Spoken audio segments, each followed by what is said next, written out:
Welcome to the world of children's videos. It's video collection special favourites for our young audience, beginning with the adventures of Thomas the Tank Engine and friends.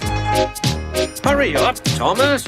Life on the island of Sodor can be very busy, but the engines enjoy their work on the railway. Sometimes the adventures Thomas has with his friends land them in trouble. Boxes and bags burst everywhere. Oh! Groaned Percy. Careful, Thomas! Called his driver, but it was too late. Thomas came off the rails and Percy sunk. Ow! Exclaimed Percy. So join Thomas, Percy, James, Toby, Gordon and the Fat Controller for lots of Thomas the Tank Engine adventures. From trains to canal boats, it's that troublesome twosome Rosie and Jim. Come aboard the ragdoll with John, Jim and of course Rosie as they cruise into all sorts of tangles. Oh no, what would John say? And they meet all sorts of creatures. Excuse me, are you a monster? Rosie and Jim, Rosie and Jim. Even John faces one or two problems.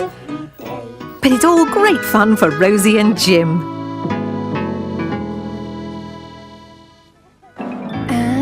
One, Deux, two, trois. Say bonjour to... Tots TV! I'm a tot. Je suis une tot télé. Tub. Tiny. We're the Tots on Tots TV. 1, 2, 3, boom. I didn't say go I'm yet. a tot. Tiny Tilly and Tom like to try fun new games and make fun new things. 1, 2, 3, boom. I'm a tot. Je suis une tot Oh, télé. tub.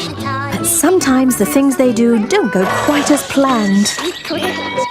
So join those three on Tots TV. And when it comes to mischief, there's only one place to be, with Ratty, Toad and Mole in the classic story of Wind in the Willows. He's on the open road. Rambling where you please on the open road. But what happens when Toad goes too far? He has been found guilty on the clearest evidence. 19 years. 19 years? And another year for being green. 20 years. And the weasels take over.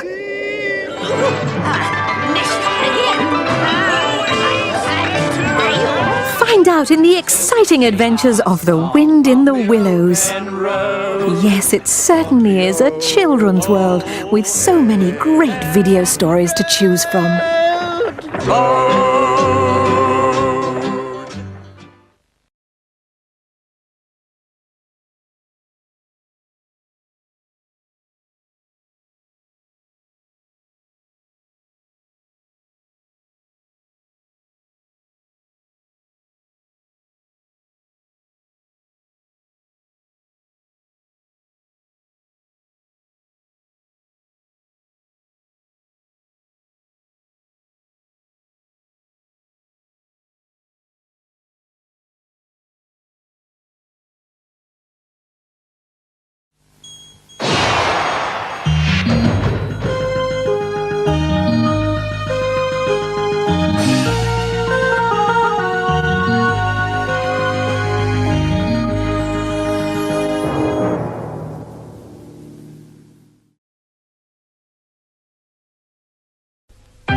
It was nearly Christmas on the island of Sodor. Annie and Clarabelle were packed full of people and parcels. Thomas had very hard work pulling them. Come on, he puffed to the coaches. The coaches grumbled. We're feeling so full, we're feeling so full. Oh, come on, puffed Thomas. Where's your festive spirit? Christmas Day is almost here. By the side of the track was a lonely little cottage. Thomas looked at the hill ahead. "Can I do it? Can I do it?" he puffed to himself. Suddenly, he saw a handkerchief waving from a cottage window. He felt better at once. "Oh yes I can, oh yes I can," he puffed happily. And he was soon resting in the station. "That was Mrs. Kyndley who waved to you, Thomas," said the driver. "She has to stay in bed all day." "Poor lady," said Thomas. "I am sorry for her." The engines have heavy loads at Christmas time, but Thomas and Toby don't mind the hard work when they see Mrs. Kyndley waving from her window. But one day, it began to rain. It rained for days and days. Thomas and Toby didn't like it. Mrs. Kyndley couldn't wave on wet days. But whether she waved or not, they always whistled when they passed the lonely little cottage. But the engines couldn't stay miserable for long. It was Christmas in 3 days, and they were very happy. But Thomas was the most happiest. Come along, he puffed to the coaches. We're coming along, sang Annie and Clarabelle as they made their way up the line. Thomas was making good time, but as he drew near the lonely little cottage, his driver noticed something. "Hang on, look at that," he exclaimed. Hanging, flapping and bedraggled from the window of Mrs. Kyndley's cottage appeared to be what looked like a red warning flag. "Mrs. Kyndley needs help, I expect," said Thomas's driver. Then everything seemed to happen at once. "Stop! Stop!" cried Thomas. "There's a landslide on the tracks!" The driver put on the brakes and Thomas stopped. "Well, Jiminy Christmas!" he exclaimed. The guard walked up to Thomas's cab. "See if there's a doctor on the train and ask him to come to the cottage," said Thomas's driver. "Then walk up to the station and tell him we've stopped. I'm going to the cottage." They found the doctor with Mrs. Kyndley. Mrs. Kyndley was relieved to see them. "Oh, it was silly of me to faint," she said. "But you did see the red dressing gown out the window. Are you all safe?" "We've come to thank you," said Thomas's driver. "You know what, doctor? There's a landslide in the cutting. Mrs. Kyndley saw it from her window, and she stopped us.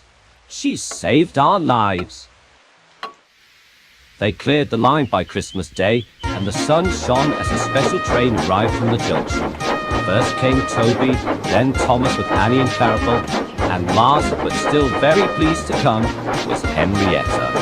The engines whistled when they arrived at the lonely little cottage. "Happy Christmas, Mrs. Kyndley!" The Fat Controller was there, and lots of other people who came to say thank you. They got out of the train and walked up to the cottage. Thomas and Toby wished they could come too. Thomas's driver, fireman and guard all went up to give Mrs. Kyndley some presents, including a new dressing gown since her old one got spoilt in the rain. Mrs. Kyndley was pleased. "Oh, you've all been very good to me," she said. "Very good indeed." Mrs. Kyndley now lives in Bournemouth, getting better every day, and Thomas and Toby are looking forward to the time when they can welcome her home.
One day, Thomas was dozing at the sheds.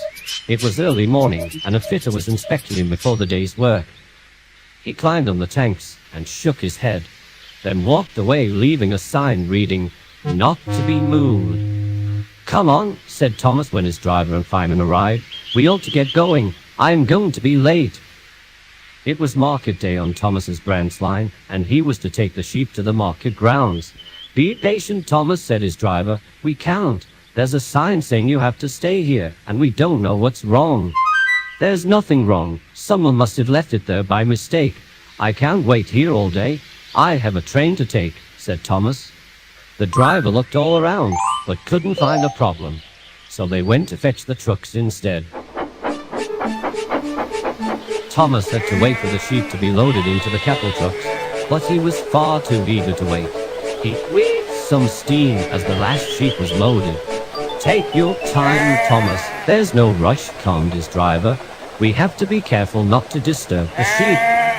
But the signal dropped, and before anyone could check the door was shut, Thomas insisted they got to the market on time, and he left in a fuss. Come on, we can't be late, Thomas puffed. They rattled along the line and into the tunnel. Thomas had to whistle here, but today something very strange happened. "Bust my buffers," he said. "Something is funny about my whistle, but we can't stop to fix it though. The Fat Controller is expecting me to be on time." Bertie the bus was nearby when Thomas reached the next station. "Won't you look at this, Bertie?" boasted Thomas. "I'm in charge of taking the price sheep to market. I bet you're not doing that." "Oh, sorry, got to go. Really useful engines can't wait around, you know." Before Bertie could say anything, Thomas whistled and went on his way. This time it was shrill, like a farmer's whistle. The sheep in the van were confused. The door was not shut right, and some of them barged through and onto the platform. "Stop, Thomas, stop!" cried Bertie, but he was too late. Thomas was already whistling away into the distance. Thomas didn't stop until he reached a red signal close to the market. Some people were standing on the bridge nearby. "Beep, beep, beep," he whistled. "I hope you're all coming to see me at the market. Don't be late. I certainly won't be." Thomas was puffing away before the signal horn even dropped. He didn't realize that as he was whistling, some more sheep scrambled out of the trucks. At last, he bustled cheerfully into the market grounds, where the guard stepped down to check the sheep. Thomas was proud as his journey had gone so smoothly. "It's no wonder the Fat Controller's given me this branch line. He thinks I'm reliable." But he couldn't be proud for long. "Goodness me," cried the guard from the cattle truck. "Where are all the sheep? The door is wide open." "Botheration," groaned Thomas. "We were making such good time too." Thomas let out a sad peep on his whistle. No sooner than this happened, the last sheep hurried out frantically. "Oh, there's your answer," sighed the driver. "The sheep think you're blowing a farmer's whistle, Thomas. You shouldn't have been so impatient to leave this morning. Come on, let's fix your whistle and then get back down the line to herd the sheep." Round the corner, the people on the bridge herded the sheep and led them to their pen, whilst Thomas returned to the station to pick up the rest. This time, he waited for the door to be fastened properly. Just then, Henry arrived. "Hello, Thomas," he remarked. "You can't win the railway with sheep flocking around. They might get hurt. Make sure you're not so careless in future." Thomas sadly agreed and carefully chuffed back to the market grounds, making sure not to rush or bump the trucks. I think he's learned his lesson not to be so impatient now. Don't you?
Henry hadn't been feeling well.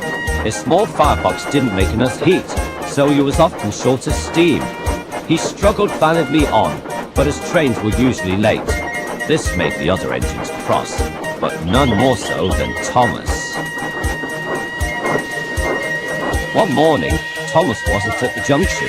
Henry was pleased with himself for being on time, but as the minutes ticked past, he grew impatient. Finally, Thomas puffed in. "Hope," snorted Henry, "so if I'm late, I'm a lazyboat, but you can just traipse in whenever you please?" "Clearly," smirked Thomas, "you've never run a branch line. Mr. Kyndley's bus never came, so he stopped to fetch him from his cottage. I take care of my passengers," he finished proudly. "Clearly, you've never ran on the main line," mocked Henry. "We can't just stop anywhere we please. We have timetables to keep to." "Oh yes," smiled Thomas sweetly. "And you always keep to time, don't you, Henry?" Thomas chortled away, leaving Henry in a cloud of steam. "I'll show him keeping to time," he snorted. Henry worked very hard throughout the day. His lack of steam proved bothersome, but he pushed on. He arrived at the stations on time and was very red in the face. The other engines were speechless. Even the coaches were worried. "What could be wrong? What could be wrong?" they tittered anxiously. On time," he huffed. When it came time for his last train of the afternoon, Henry's foul mood had caught up with him. "You've hardly any steam at all," cursed the fireman as he prodded the coal in the firebox. "Nothing I try is working. You'll be lucky to turn another wheel." Henry did turn another wheel, but slowly. He crawled out of the station and along the main line. Other engines stared as they passed, but Henry didn't bother with them. Something else had caught his eye. "Stop!" he wheezed. "You can't catch your breath here, you silly engine," scolded the driver. "You'll have to wait until the next station. This'll teach you to—" "No!" interrupted Henry. "Look!" Near the level crossing was a bus. Smoke drifted from its engine, and the passengers crowded angrily around the driver. A familiar-looking man was waving a red sweater to flag Henry down. "That's Mr. Kyndley," he thought, stopping close to the crossing. "Thank goodness you're here, Henry," smiled Mr. Kyndley. "We need to catch Thomas's train at the junction, and the bus has broken down. It's bad enough that it missed my cottage altogether this morning." "It's not my fault," the bus driver flounced. "There must be something in the petrol." "We'll make sure you catch your train, sir," smiled Henry. The passengers boarded the coaches. Henry was thankful for the stop. It allowed him to raise steam. At last, they set off for the junction. "Oh, yes, never mind me," grumbled the bus driver. "I'll be fine."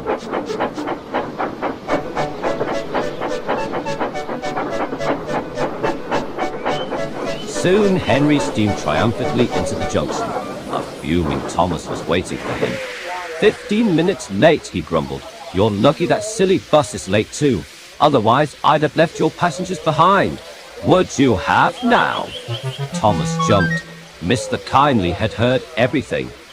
"Henry rescued us from being stranded, but I doubt he'd be allowed down the branch line if you left us high and dry, and I hope you never do, or the Fat Controller will know about it." "Oh, yes, sir," blushed Thomas. "I'm sorry, sir." Mr. Kyndley boarded Annie without another word. Thomas said nothing. He just looked shamefully at his buffers. "I don't always keep to time," chuckled Henry, "but I always take care of my passengers. I didn't need a branch line to teach me that." Thomas said nothing. He knew he had been beat, so he scampered away from the junction as quickly as he could.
One day, James was grumbling about how much shunting work he had to do.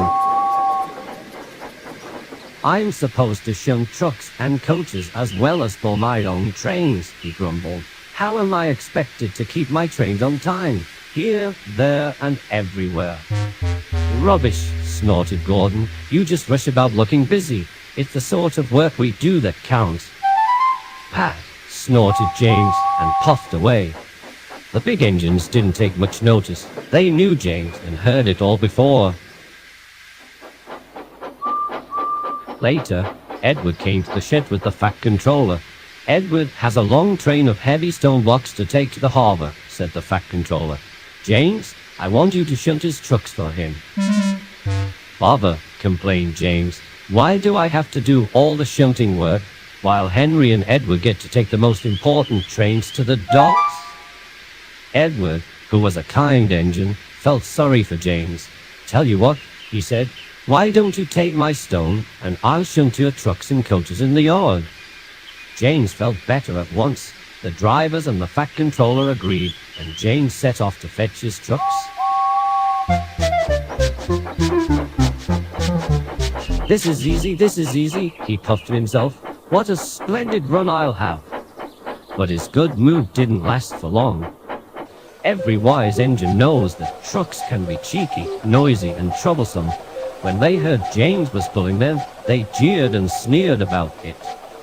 It's bootlace James, they whispered to each other. He's red, and it means stop. So let's stop on that hill and pay him out. The trucks giggled as they carried out their plan. Come on, puffed James as he set out from the station.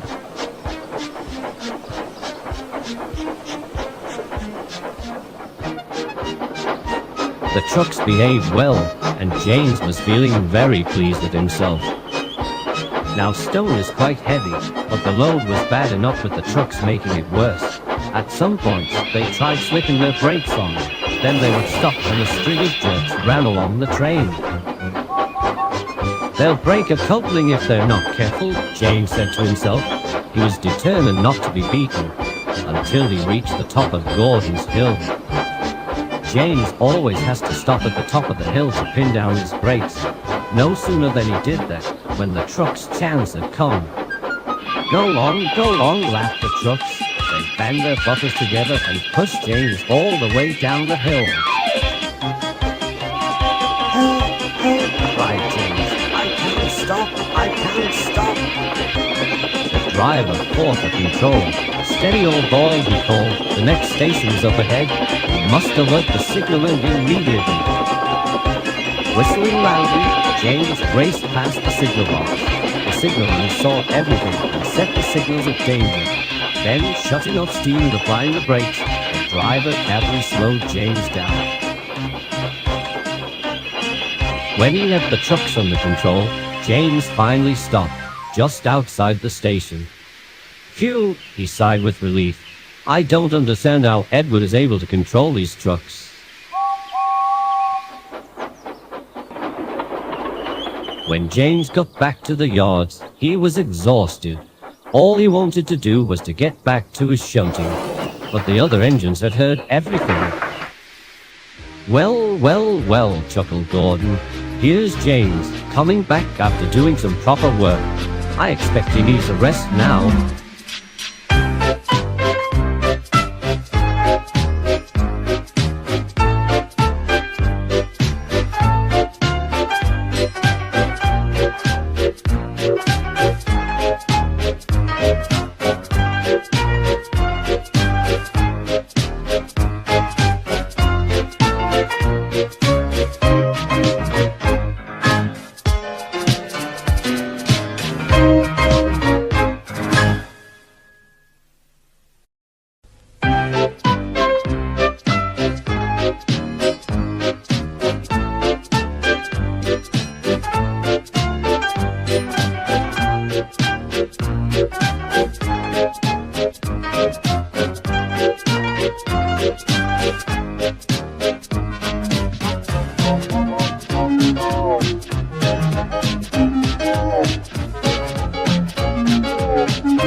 strong wind had been blowing all day on the island of Sodor, and it grew worse over time. Leaves were flown around the station yards, trees were blown over by the strong winds, and open doors were being rattled loose. One morning, the Fat Controller was having toast and marmalade for his breakfast when his wife came in. She told him that some slates had been blown off the roof of their house last night. "I'll get someone to replace them, my dear," said the Fat Controller. "No use until this gale has died down, though. They'll blow off as fast as they're put on." Meanwhile, at the sheds, the other engines were busy teasing James. Once in a wind like this, he had been spun around on a turntable and had to wait for the wind to drop before he could be rescued. "Be careful, James," said Henry. "Mind you don't go on any turntables today." James was cross. "Careful yourself," he retorted. "Make sure you don't stick in a tunnel when you need shelter." But Henry didn't care, and the other engines laughed as they set about their work. At the big station, Edward and Henry were getting ready to leave with their passengers. It was nearly time for Henry to start. "Be careful, Henry," warned Edward. "The wind's picking up fast. I'd take care if I were you." "Not to worry," snorted Henry with spirit. "I know my way around the main line." As soon as the guard blew his whistle, Henry set off.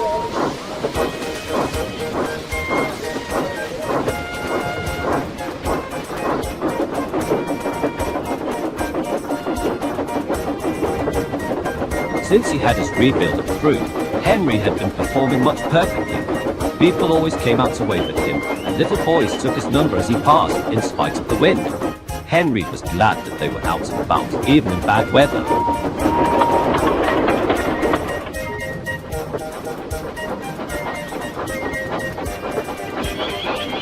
His first stop was at the station before the viaduct. "Take care on the viaduct, Henry," warned the station master. "The wind is very fierce today. Don't let it beat you." Henry was soon on his way again. "Hurry, hurry, hurry," he puffed. "The wind's too cold, the wind's too cold," grumbled the coaches as they trundled along. But Henry was lucky. The wind dropped for a few moments at just the right time, and he brought his train over the viaduct with no mishaps and safely into the next station. That was in an exposed place too. Henry knew this, but he was so pleased at crossing the viaduct that he had forgotten. "Well done, Henry," said his driver. "Now we're running perfectly on time." "Fancy worrying about a little bit of wind," Henry said to himself.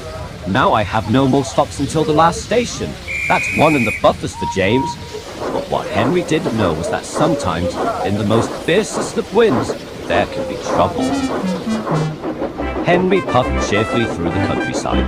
"Nothing's happened," he puffed. Steady and fast, clattered the coaches. "I'll show James who's good at pulling the express," Henry panted. What could go wrong? But as he rattled through the station, he noticed something that made him whistle shrilly in horror. 100 yards in front, a tree was suddenly uprooted and had trashed across the line. "Oh!" groaned Henry. "Stop!" His brakes came on hard. Closer and closer he came to the tree. His wheels skidded on the rails. Henry shut his eyes and waited for the crash. But nothing happened. When Henry opened his eyes, he saw he stopped with his buffers 6 inches from the fallen tree. He let off steam with relief as his guard came running to see what the matter was. "How did that happen?" asked the guard. "I don't know," replied Henry. "I presume it was the wind, but it was quite lucky I stopped in time. It could have been an accident." "It's quite good that you did," said his driver. "Come on, let's get back to the station and we'll tell the station master that the line is blocked."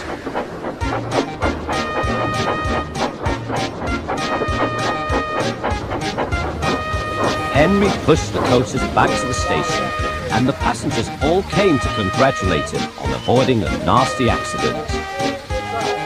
This made Henry feel very proud indeed. That night in the shed, Henry told the other engines the whole story. Even James was impressed.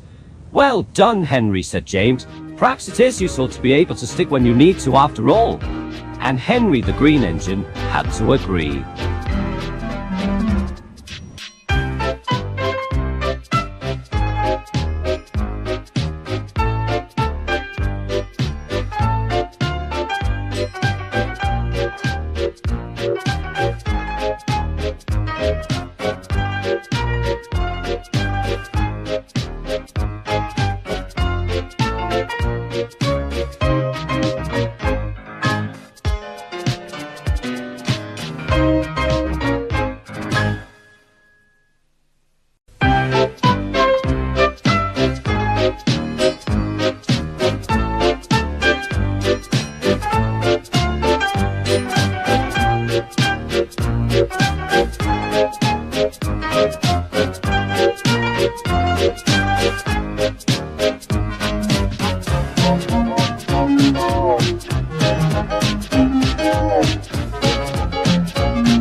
Edward the Blue Engineer had a busy day.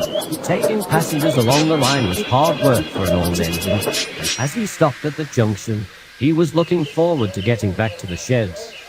Peep, peep, peep! Get in quickly, please, he whistled to the passengers. The passengers boarded, and Edward's driver opened the regulator. But Edward found that he couldn't move. Time after time he stalled with spinning wheels. His driver shut off steam and got out to check his brakes. But nothing seemed to be wrong. Whatever can be the matter? Asked the driver. So they tried again. The driver gave Edward more steam. This time, Edward started, but he only went a little way before he stopped with a groan. It's no good, the driver said to the fireman. Something is holding us back. Go and see if the guard can help. The fireman walked along the platform to the end of the train where the guard was standing. He looked anxious. What's wrong? Demanded the guard. We're going to be late. I reckon the brakes are seized on, said the fireman. His ears off all right. It should be, said the guard, and tried to turn the handle. But the brake handle wouldn't move. The fireman helped, but they still couldn't turn it. So they called the driver, but it made no difference. The brake was stuck fast, so the crew gave up and went back to Edward's cab. We shall miss Henry's train at the junction if we can't start soon, said Edward anxiously. Let's give everything I've got and hope for the best. It'll be hard work, said his driver, but I'm sure you'll do your best. Rather doubtfully, Edward agreed. Come on, he puffed fiercely. We're trying, wailed the coaches. Smoke and steam poured from Edward's funnel, and slowly the train started to move. Once they were moving, things became easier. But Edward found that he couldn't go fast, however hard he tried. Oh dear, Edward groaned. I'm sure we shall miss Henry's train. Suddenly, there was a jerk, and everything seemed to become easier. Now we're moving, shouted Edward.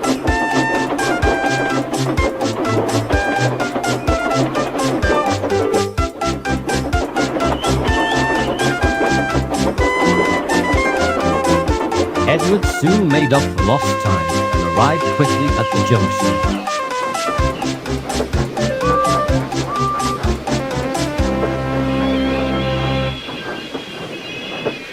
While the passengers exchanged to Henry's train, Edward's crew came to find out what was wrong with the guard's brake. When they returned, the guard held out his hand and showed Edward what appeared to be a broken nutshell. One tiny nut, he remarked. It must have broken and jammed itself against the brake so that we couldn't turn the handle. Then after we started, the brake itself broke so that we could move properly. Edward laughed. Well, he remarked. We should get that brake coat in the siding where it could be mended.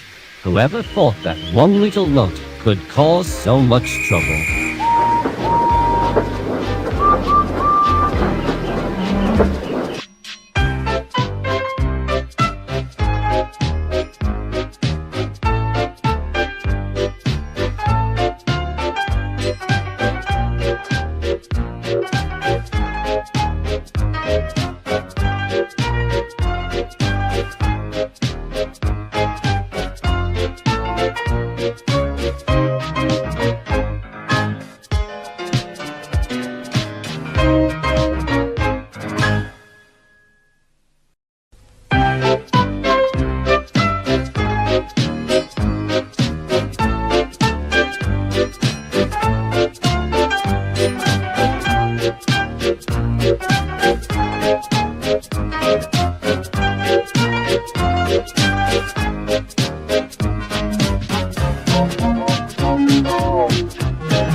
Percy enjoyed working in the yard. Edward had taught him well, and he kept the trucks and coaches in order. His cheerful nature was a welcome change from the yard's bad atmosphere. healthier. One day, as Percy was shunting, he saw Thomas arrive with Annie and Clarabelle. He didn't take much notice, but when the guard's whistle blew, he was surprised to see Thomas back in the train down the branch line. "How'd you do that?" quizzed Percy. "Do what?" asked Thomas. "Push your train down the branch line. Your driver can't possibly see what's coming." "I'm a unique engine," explained Thomas. "Thanks to my special rods and connectors, I can be driven from Clarabelle's cab. That means I can stay at one end of the train for both journeys." "That must sound really hard," said Percy. Oh, Thomas smirked. "Well, not every engine can do it. You need a certain experience." "I'll bet I could do that," Percy bubbled. "I doubt it," scoffed Thomas. "You're just not special like I am." He left the station chuckling to himself. "Not special indeed," fumed Percy. "I'll show that, Thomas. Just let him wait." When the big engines were shut in the shed for being naughty, the Fat Controller asked Percy to look after the branch line. He was excited to get out of the yard and to show Thomas a thing or two. Now Percy liked branch line work, but he soon found his hopes were dashed. His driver always ran him round to the back of the train. He tried starting before he could be uncoupled. He tried everything, but his driver always won in the end. One morning, Percy brought the first train to the big station. He was about to run around for the return journey when the station master walked up. "Sorry," he said, "the points are acting up and we can't change them. You'll have to push the train, I'm afraid." Percy was ecstatic. Now's the time, he beamed. "Listen to me," said the driver sternly. "You're pushing this train no further than the first station, and I want no tricks when it's time to run me round back. Understood?" "Oh, yes, sir," gulped Percy. As the driver strode to the cab, Percy chuckled. "Unless," he whispered to Annie, "there's a points failure at the first station too." The fireman was anxious. "Do you think we'll manage?" "It's only a short distance," said the driver. "I doubt we'll have any trouble." Little did he know, a short distance was all the trouble needed. The guard blew his whistle and Percy puffed away. Percy was enjoying himself immensely. Look at me now, he laughed. "Not so unique now, aren't you, Thomas?"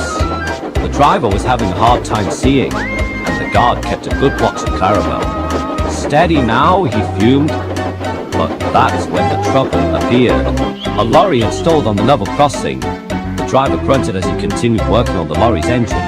Then he glanced down the line. A train was fast approaching. "Stop! Stop!" he cried. Clarabelle was frantic. Brakes! She shrieked. The guard, turning his attention back to the rails, scrambled to the lever. He leaned out the window and blew his whistle furiously. Percy's brakes came on at once. He put all his effort into stopping and shut his eyes in horror. When Percy opened his eyes, he finally stopped. Clarabelle's buffers were mere inches from the crossing gates. "What's the matter with your engine?" scolded the lorry driver. "You might have hurt some passengers." Percy was ashamed. "I only wanted to show Thomas I was a special engine." The driver was perplexed. "Special? What are you on about?" Percy recounted what happened, and the driver laughed. "Trust me, Percy," he said. "Thomas is by no means special. He was built that way." The driver explained about Thomas's controls. Percy felt very foolish. When the lorry was clear of the crossing, he backed the train carefully to the first station. As he ran round the coaches, he thought of how silly he'd been. "Cheer up," smiled Clarabelle. "You did well to get us here. Besides, Thomas's special controls don't always work in the end." "They don't?" Percy asked. "Heavens no," Clarabelle laughed. "When the driver's in my cab, Thomas goes off daydreaming and doesn't pay attention. You wouldn't believe how often he overruns the platform." Percy felt much better hearing this and laughed all the way to the top station as Clarabelle recounted Thomas's misfortunes. Percy had no further incidents and returned to shunting when the big engines were allowed out once again. But he was still very cheeky whenever Thomas approached the platform. "Careful," he would say. "You're meant to stop here after all." Annie and Clarabelle giggled as Thomas turned bright red. And ever since then, he never mentioned being a special engine again.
Thomas, Edward and Percy have been enjoying helping to run the Fat Controller's railway. Since Henry, Gordon and James have been shut in the sheds for several days after going on strike, the Fat Controller had asked Thomas and Edward to run the main line in their place, and Percy helped to run Thomas's branch line. One morning, the engines were looking forward to running more passenger trains up and down the line once again, but the bigger engines were not convinced. Anyone would think these little engines want to work, scoffed Gordon. Doing our jobs and not giving us a run for our money, it's no laughing matter, agreed Henry. We should be pulling those trains, as we're more superior than those common tank engines, added James. Don't be silly, scolded Edward. Just because Thomas and Percy are tank engines doesn't mean they'll do a bad job. Just give them a chance and they'll do well. The big engines just gave Edward, Thomas and Percy very unknowing looks, but the three engines ignored them and went on their way to the big station. Later, Thomas arrived to fetch his coaches for his first train of the day. The Fat Controller was waiting for him. You, Thomas, are doing well, he said proudly. Now you must learn how to pull the express. Thomas looked doubtful. The express was quite a long and heavy train, and he was only a tank engine. Edward will take half your passengers, said the Fat Controller, and Percy will continue his duties on the branch line. Yes, sir, said Thomas. Although Thomas had been getting loads more experience pulling passenger trains on the branch line, pulling the mainline express trains were quite new to him. Thomas shunted the express coaches from their sidings into the platform. Come along, he fussed. All in good time, grumbled the coaches. Thomas was a little bit nervous about pulling the express. What if he got overexcited and left the coaches behind? He didn't want to do that again, especially when he was working on the main line. Just then, Percy puffed in with Annie and Clarabelle. Hello, Thomas, he said cheerfully. Pulling the express, aren't you? That's a big job for a tank engine. I know, sighed Thomas, but the Fat Controller has made up his mind. I'm the only engine available for the job. Just remember, the express doesn't stop until the workstation, said his driver. Don't worry about being late. Just make sure you get the train there. Yes, sir, said Thomas anxiously. And as soon as the guard blew his whistle, Thomas was ready to go. Come on, puffed Thomas. You can do it, chanted the coaches. Eventually, Thomas pulled the express carefully out of the station. Good luck, whistled Percy. Thomas made his way out of the station and onto the main line. The coaches were heavy, but after a short while, Thomas found it more easier. I'm doing it, he puffed. Keep going, cheered the coaches. Thomas clattered along the line, but no matter how hard he puffed, the express seemed to get heavier and heavier, but he continued bravely on.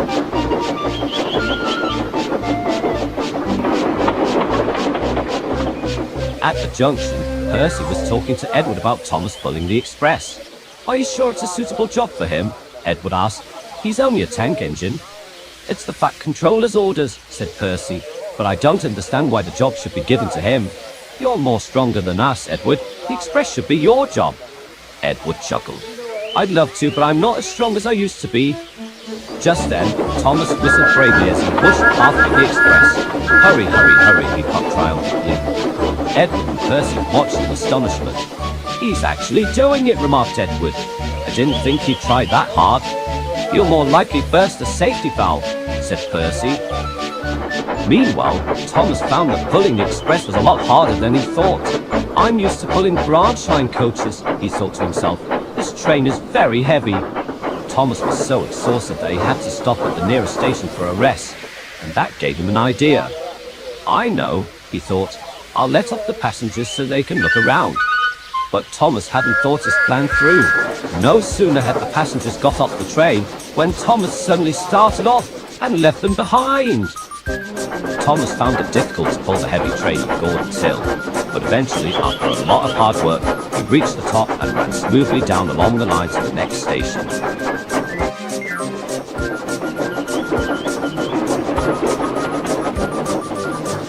After a short rest, Thomas waited for a while before setting off for home.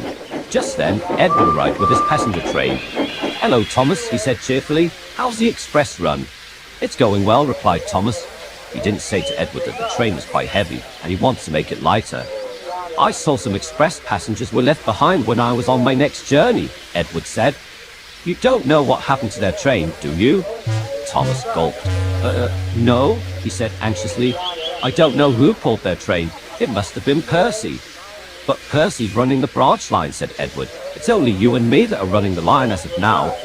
Thomas was about to say something, but couldn't think of anything. "Oh, is that the time?" he said quickly. "I must be going. We do have a schedule to keep up. Don't want to be late." And Thomas left the station before the guard had the chance to blow his whistle and wave his green flag. As soon as he cleared the platform, Edward noticed that a few more passengers had been left behind. He started to get suspicious. Thomas eventually arrived back at the junction. Percy was also there on his return journey. "Are you all right, Thomas?" he asked. "Never better," panted Thomas. "I seem to be getting the hang of it now." Percy looked doubtful. "Are you sure you're coping with the heavy train?" he said. "You can probably do with some help." "I can manage, thank you," said Thomas. And as soon as the guard blew his whistle, Thomas set off, leaving more passengers behind. Percy watched in disbelief. But just then, Edward arrived. "Did you not just see that?" Percy asked. "Thomas is pulling the express with ease now." "I'd say it's easier," said Edward, "because he's leaving the passengers at the wrong stations." And Edward told Percy everything. Meanwhile, Thomas was hurrying along the line. "Hurry, hurry, hurry," he puffed to the coaches. "We're much too light, we're much too light," the coaches grumbled. "It'll be all right," huffed Thomas. "I'm sure the passengers won't mind stopping at the stations." Thomas eventually arrived back at the station just in time. The fat controller and the station master heard him come in. "Here we are, sir," whistled Thomas excitedly. "I've managed to pull the express all by myself." "I can see that," said the fat controller. "But how did you manage to pull the train so easily?" But before Thomas could reply, Edward came steaming into the platform with his coaches, and the passengers stormed out and told the fat controller and the station master what a bad railway it was. Thomas suddenly looked and gulped. He had to tell the truth. "I'm sorry, sir," Thomas said feebly. "I just found the train was too heavy, so I let the passengers off at the different stations to make the train lighter. I was sure they wouldn't mind." "Well," said the fat controller, "whilst you have worked hard and caused a bit of, shall we say, delays, I think it's safe to say that you definitely are made for the branch line work after all." The passengers even agreed. Thomas felt much better after hearing that. "We'll make sure the passengers get to their real stations in the meantime," continued the fat controller. "But I think it would be safe to say that the bigger engines have served their time in the sheds and are in need of a change." "Yes, sir," said Thomas thankfully. The fat controller was as good as his word. Gordon, Henry and James were let out of the sheds once again and promised to be more useful and work harder. Thomas felt that branch lines were the best places to continue his work on, and decided that maybe little engines shouldn't cause any more trouble on the main line again. That was until Percy, but I mustn't say any more, for that's another story.